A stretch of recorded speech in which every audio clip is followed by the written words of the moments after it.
প্রথমে জেলা কমিটির সাথে বৈঠক করবেন, তার বাকিদের কোনো চিন্তার কোনো কারণ নেই। প্রত্যেক মাঝে মাঝেই এই স্পেশাল ইন্টেন্সিভ রিভিশন হয়। শেষ হয়েছিল 2002 সালে, বামফ্রন্টের আমলে 26 লক্ষ ভোটারের নাম বাদ গেছিল। এবারে যদি ঠিকঠাক এসআইআর হয় 1 কোটির বেশি মৃত, ভুয়া এবং অবৈধ অনুপ্রবেশকারীর নাম বাদ যাবে।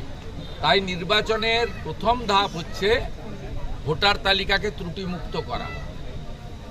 সবাই দলমত নির্বিশেষে ভোটাররা এটাকে ওয়েলকাম করছে। বিহারেও অনেক অভিযোগ এসেছিল, 65 লক্ষ লোকের নাম বাদ গেছে এবং সব রাজনৈতিক দলই এখন ওটা মেনে নিয়ে নির্বাচনে অংশগ্রহণ করছে।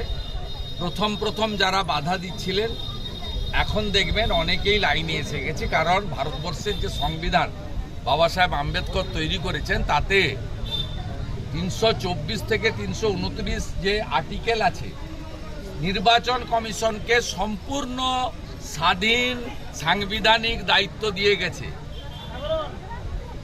কে কি বললেন, কার কত বড় ক্ষমতাসীন লোক, শাসক বা বিরোধী, কোনো পলিটিক্যাল লোকের কথা ইলেকশন কমিশন চলবে না। ইলেকশন কমিশন চলে সংবিধান অনুযায়ী।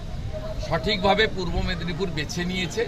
এখানে সব ভোটে মোরাললেস গণতান্ত্রিকভাবে হয়, এখানে মানুষ অংশগ্রহণ করে। আমরাও চাই এখানে অবৈধ বাংলাদেশি অনুপ্রবেশকারী আছে কিনা জানি না, কিন্তু ফেসবুকের দৌলতে কিছু বাংলাদেশি অবৈধ অনুপ্রবেশকারী বিবাহ সূত্রে এখানে এসে নিজের বাবার নাম পাল্টে আছে।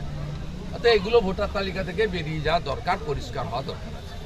আর কম বেশি প্রত্যেক বুথে 30 থেকে 50টা মৃত ভোট আছে প্রত্যেক বুথে, এটাও পরিষ্কার হয়ে যাওয়া দরকার আছে।